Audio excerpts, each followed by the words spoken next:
오늘은 9장 17절부터 28절. 아달월 13일에 그 일을 행하였고 14일에 쉬며 그날에 잔치를 베풀어 즐겼고. 자, 아달월 즉 12월이죠. 12월 13일에 그 일을 행하였고, 즉 하만의 조서대로 유대인을 죽이려고 했던 사람들을 정당 방위를 해서 오히려 유대인들이 그들을 죽였다 이 말이죠. 그 다음 날인 14일은 쉬며 잔치를 베풀었다. 우리가 어제 살펴봤습니다. 자, 이것은 17절은 수산성 외에 각 지방에서 있었던 걸 말하는 겁니다. 각 지방 127도에서는 13일에 정당 방어로 공격을 해서 유대인이 스스로의 생명을 보호했고, 그 다음 날인 14일 날 쉬며 잔치를 했던 거죠. 수산성에서는 14일을 하루 더 연장해서 그 하만의 10아들을 나무에 매달렸던 일이 있었죠. 그렇게 하고 수산성에서는 15일 날 다음 날 이렇게 쉬는 날, 잔치하는 날로 했었습니다.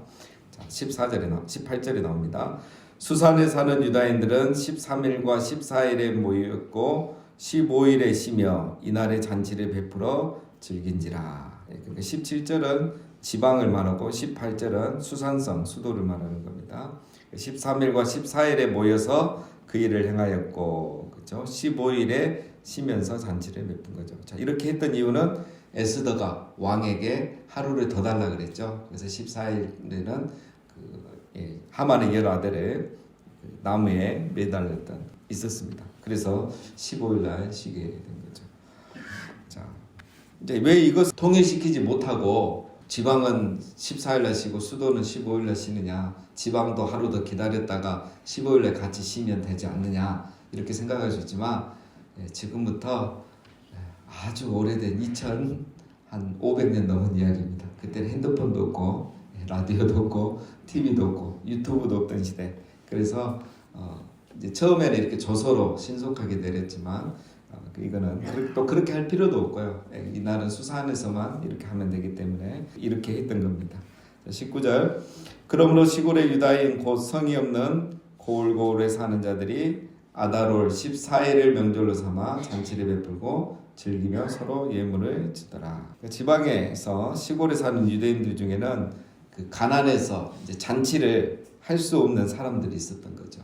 이날은 유대인들이 잔치를 벌려서 이렇게 동네 사람들, 이웃들에게 잔치를 베풀었는데 자기 먹고 살기도 힘든 그런 사람들도 있었기 때문에 그걸 못한 분들이 있었죠. 그러나 문제가 되지는 않았죠. 왜? 마지막 보면은 서로 예물을 주더라. 이 말은 유대인들끼리 가난한 유대인들에게는 선물과 또 음식을 나눠준 거예요. 그래서 이날은 함께 이렇게 잔치를 할 수 있도록 해준 거죠. 자, 오늘 17절에서 19절에 보면은 잔치라는 말과 즐거움이라는 단어가 각 절마다 한 번씩 나와서 17, 18, 19절 세 절에 세 번이 나옵니다. 그 저자가 의도를 가지고 이렇게 쓴 거죠. 죽음의 날과 슬픔의 날이 잔칫날과 즐거움의 날로 완전히 바뀌었다는 걸 말합니다. 그래서 이제는 죽음의 날, 슬픔의 날이 아니라 잔치의 날, 즐거움의 날, 생명의 날이 된 거죠. 자, 하나님은 이렇게 우리 삶에 복을 주실 줄로 믿습니다. 지금 우리 삶 가운데 이렇게 역사하고 계시고, 또 마지막 날에는 하나님께서 사망이 사라지고 어린 양 혼인잔치에 우리를 참여하게 하시고, 또 그날이 오면은 슬픔과 애통이 사라지고 기쁨과 즐거움을 우리에게 주시는 겁니다. 그래서 이들은 불임절이라는 이 잔치를 벌였지만 우리는 궁극적으로 어린 양 혼인잔치에 참여하게 될 것입니다. 자, 20절. 모르드게가 이 일을 기록하고 아하수에로 왕의 각 지방에 있는 모든 유다인에게 온글을 막론하고 글을 보내어 이르기를. 자, 모르드게가 이제 이 일을 기록했다 했죠. 자, 이 일을 기록했다 해서 이 일이란 게 에스더서 전체를 말할 수도 있고, 또는 하만의 사건부터 이 복수를 했던 그 날까지 이 사건을 이렇게 이야기할 수 있습니다. 자, 무엇인지 이제 정확히 알 수 없지만 중요한 것은 이 일에 대해서 기록을 남겼다는 것. 그리고 이 기록을 남겨서 또 모든 지역의 유대인들에게 이것을 전달했다는 것. 그리고 이제 뒤에 나오지만 이 날을 기념하기 위해서 1년에 이틀을 공휴일로 정하고 그 날을 지켰다는 것. 자, 이게 중요한 겁니다. 21절에 나오죠. 한 규례를 세워 해마다 아달월 14일과 15일을 지키라. 이렇게 글에 쓴 겁니다. 한 규례, 즉 이거는 불임절에 대한 내용이죠. 자, 지금부터는 이제 불임절에 대한 내용이 나옵니다. 자, 이 불임절은 아달월 12월, 즉 14일과 15일을 이틀을 제정하는 겁니다. 그리고 이 불임절을 해마다 그랬죠. 해마다 지키라. 해마다. 그러니까 한 번 지키고 끝나는 게 아니라 매년 지키는 명절, 국경일, 절기가 이렇게 된 거죠. 왜 한 번만 하지 않고 매년 하라고 했을까요? 매년 하나님의 이 구원하심을, 은혜를 기억하고 감사하라라는 의미로 매년 지키게 한 겁니다. 자, 왜 이 날을 지켜야 되는가? 22절. 이날에 아달월 12월 13일에 유다인들이 대적에게서 벗어나서 평안함을 얻어 슬픔이 변하여 기쁨이 되고 애통이 변하여 길한 날이 되었으니 이 두 날을 지켜 잔치를 베풀고 즐기며 서로 예물을 주며 가난한 자를 구제하라 하매. 자, 왜 이 불임절을 꼭 해년마다 지켜야 되는가? 이 날에는 유다인들이 대적에게서 벗어나 평안함을 얻었기 때문이다.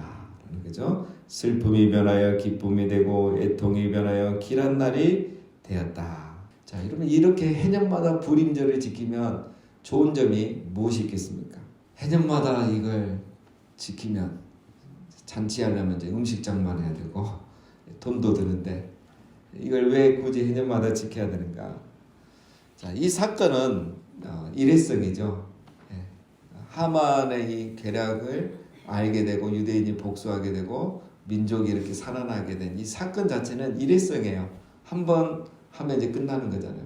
그러면 이 사건을 경험한 사람은 그 부모 세대 그리고 그 시대에 살았던 이제 젊은 세대들을 이거 경험했지만 10년, 20년, 30년이 지나면 그 사건을 경험하지 못한 또 다른 젊은 세대들이 일어나는 거죠. 자, 그러면 이 사건은 역사 속에 묻혀버리는 거예요. 그런데 이 불임절이 제정해서 1년에 한 번씩 이틀을 지키면은 그 절기를 지키면서 부모들은 자녀들에게 신앙교육을 하는 거죠. 이 불임절 뭐예요? 하면은 그거에 대해서 가르쳐주고 그걸 들으면서 자녀들은 불임절의 역사를 통해서 하나님의 살아계심을 배우게 되는 거죠. 그래서 이렇게 절기를 지키면서 신앙교육과 역사교육이 저절로 되는 거예요. 이게 하나님이 이 절기를 정하신 중요한 이유인 겁니다. 아무리 좋은 일도 시간이 지나면 기억이 희미해지는 거죠. 이런 말이 있죠. 희미한 잉크가 선명한 기억보다 낫다. 그래서 기록하는 거예요. 그래서 모르드게가 이것을 기록했고 기록만 하면 뭐 하겠습니까? 안 보는 사람들이 있는데 읽는 거를 정말 싫어하는 분들이 있는데 소용이 없는 거예요. 그래서 이 절기를 지키는 거예요.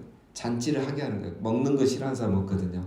먹으면서 왜 먹지? 왜 우리가 이 날은 구제하는 거지? 하면은 이 역사를 이야기하지 않을 수가 없는 거죠. 매년 지키는 이 절기는 희미한 잉크처럼 그날을 기억하게 하는 겁니다. 그래서 여러분 우리 교회 안에 있는 절기도 중요하고 가족마다 이런 절기를 좀 의미 있게 보내는 것도 굉장히 중요합니다. 이제 앞으로 이런 것도 좀 우리가 개발해야 되는데 굉장히 중요한 의미들이 있습니다. 자, 오늘 보면은 여러분 이 날에 이제 무엇을 하는가 보면 알 수 있죠. 이 날에는 뭘 합니까? 이 두 날을 지켜 22절 뒤에 보면 잔치를 베풀고 즐기면서 이 날은 잔치를 베풀고 즐기라는 거예요. 자, 잔치는 혼자 합니까? 여럿이 합니까? 여럿이 하죠. 혼자만 먹는 건 잔치가 아니죠. 그래서 잔치를 베풀어 함께 먹고 함께 마시며 함께 즐거워하는 게 잔치입니다. 절기는 함께 기뻐하는 날이에요. 지난주 우리 오후 예배 때 교수님이 설교하셨죠. 절기는 함께 먹고 마시며 즐기고 기뻐하는 날입니다. 자, 우리로 말하면 매 주일이 그렇습니다. 매 주일은 한 주간 동안은 우리의 수고와 고생과 믿음으로 살았던 모든 것들을 격려하면서 기뻐하고 즐거워하고 함께 먹으면서 기뻐하고 즐거워하는 날이에요.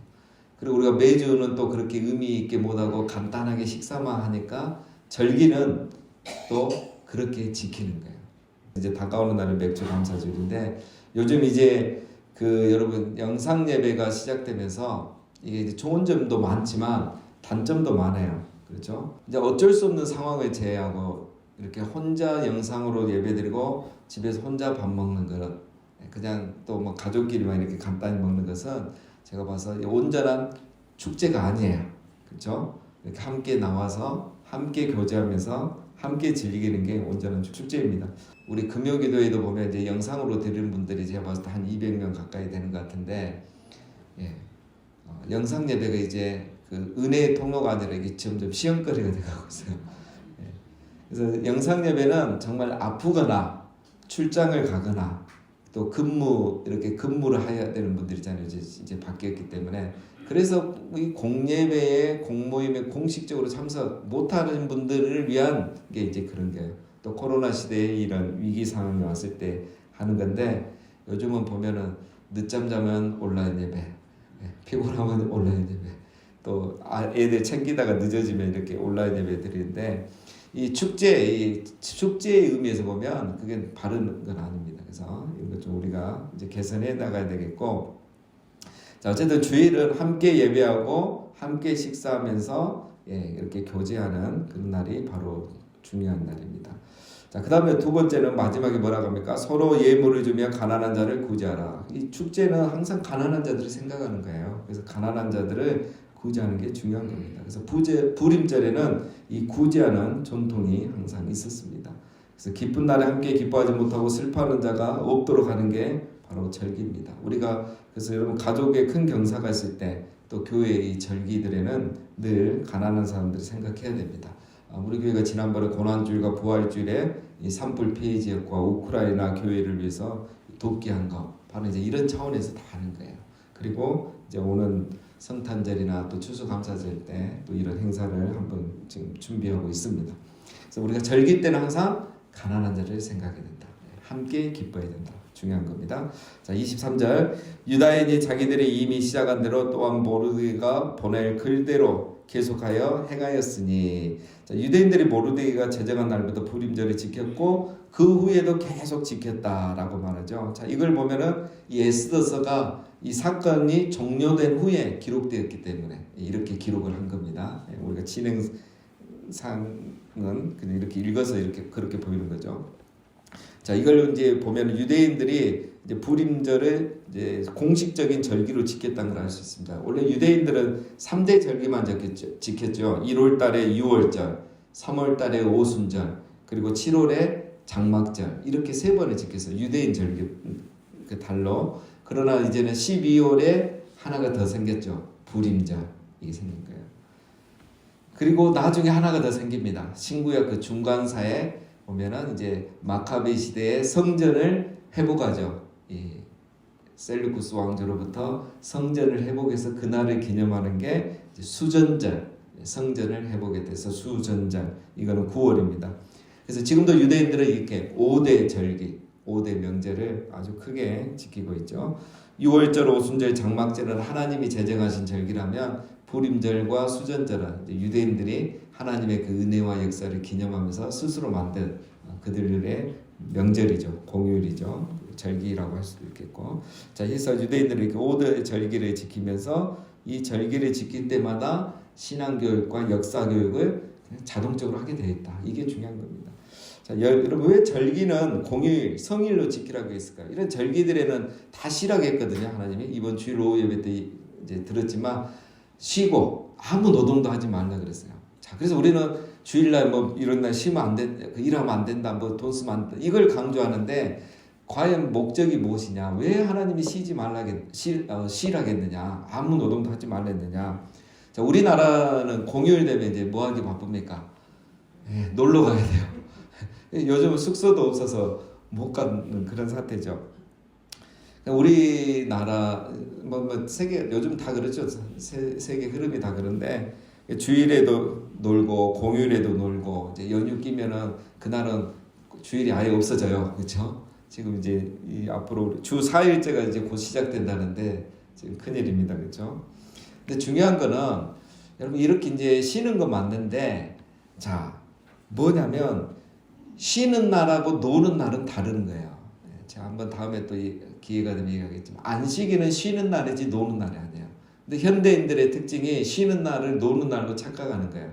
하나님은 쉬라겠지 놀으라고 한 거 아니에요. 쉬는 것과 노는 게 무슨 차이가 있습니까? 자, 여러분 놀기만 하면은 어떻게 되느냐? 갈수록 가문의 전통이 사라집니다.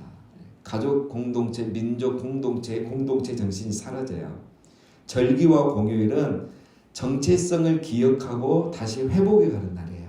유대인들은 이 절기를 쉬는 날로 해서 그날은 이 절기의 의식들을 지키면서 자연스럽게 질문과 대답을 하고 그걸 통해서 신앙교육과 역사교육을 하는 거예요. 그러니까 자녀 세대의 신앙이 저절로 이렇게 계승이 되고 그 다음에 그 민족의 정체성이 흔들리지 않은 거예요. 그러니까 2500년 동안 나라가 없어도 또 전 세계 흩어져 있어도 이 절기, 이 시간을 성화시켜서 이 절기를 지키기 때문에 모든 신앙교육과 역사교육이 다 된다는 거예요. 그래서 이 민족 정체성과 신앙이 다 이어지는 겁니다. 그게 바로 어디서부터 시작되느냐? 안식일이라는 이 절기를 지키고 이 5대 절기를 지키면서 이게 다 되는 거예요. 그래서 절기를 쉬는 날로 지키지 노는 날로 지키지 않습니다. 이거 우리가 언젠가는 회복을 해야 됩니다. 과제입니다. 자, 24절 또 아각 사람 함무다의 아들 모든 유다인의 대적 하만이 유다인을 진멸하기를 꾀하고 부르 곧 제비를 뽑아 그들을 죽이고 멸하려 하였으나 자, 과거 사건을 얘기하죠. 왜 부림절이라고 이렇게 명칭을 정했는가 하면은 하만이 유대인을 죽이기 위해서 제비를 뽑았는데 그 제비란 단어가 히브리어로 부르입니다. 부르이고 부림 하죠. 부림절. 부림은 부르의 복수형. 제비들을 뽑았다는 거죠. 자, 왜 내 복수로 쓰냐면 하루를 쉰 것이 아니라 이틀을 쉬었기 때문에. 그래서 부림절 이렇게 말합니다. 자, 25절 에스더가 왕 앞에 나감으로 말미암아 왕이 조서를 내려 하만이 유다인을 헤아려던 악한 꾀를 그의 머리에 돌려보려 하만과 그의 여러 아들을 나무에 달게 하였으므로 무리가 부르의 이름을 따라 이 두 날을 부림이라고 유다인이 이 글의 모든 말과 일에 보고 당한 것으로 말미암아 뜻을 정하고 자기들과 자손과 자기들과 화합한 자들이 해마다 그 기록하고 정해 놓은 때 이 두 날을 이어서 지켜 패하지 아니하기로 작정하고 자, 왜 부림절인지 설명이 나왔죠. 그리고 27절을 보면 화합한 자들도 지켰다 이거죠. 그러니까 유대인뿐만 아니라 유대인으로 개종하고 또 신앙 개종을 했던 사람들도 함께 지켰고 그 다음에 중요한 거는 그때 정하고 끝난 게 아니라 이 두 날을 지켜 패하지 아니하기로 작정하고 그래서 이때부터 지금까지 이 부림절이 지키고 있는 거예요. 선조들이 이걸 정했기 때문에 후손들이 이걸 잊지 않고 또 폐지하지 않았다는 겁니다. 28절 각 지방 각 집에서 대대로 이 두 날을 기념하여 지키되 이 부림을 유다인 중에서 폐하지 않게 하고 그들의 후손들이 계속해서 기념하게 하였더라. 부림절을 폐하지 않고 후손들이 계속 지키도록 그렇게 했다는 거예요. 그래서 지금까지 전해졌고 부림절을 지킬 때마다 신앙교육과 역사교육이 저절로 되고 있고 그래서 유대인들은 신앙과 민족의 공동 정체성이 지금까지 이어지고 있는 것입니다. 자, 여러분 우리도 다 부림절 같은 날이 있지 않습니까? 그렇죠? 하나님께서 내게 정말 잊을 수 없는 은혜를 부어주신 부림절 같은 그런 날이 있을 겁니다. 그런 날을 기억하고 계십니까? 자, 우리가 아무리 바쁘게 살아도 하나님께서 내게 큰 은혜를 베풀어 주셨던 그 부림절 같은 날을 우리가 기억하는 게 정말 중요합니다. 우리가 결혼 기념일 날에는 기억하는 이상 싸우진 않잖아요. 그게 기념일을 기억하는 효과예요. 우리가 나의 영적인 부림절, 내 개인적인 부림절, 우리 가족의 부림절 그것을 잊지 않고 기억함으로써 우리 자녀들에게 신앙을 계승하고 신앙과 역사 교육을 하면서 정말 우리 신앙의 정체성, 우리 가족의 정체성, 또 특별히 우리가 하나님 나라 백성의 그 정체성을 잊지 않고 우리 자녀들에게 잘 계승하는 우리 모든 우리가 되고 또 우리 가족들이 다 되시기를 주님의 이름으로 축원드립니다.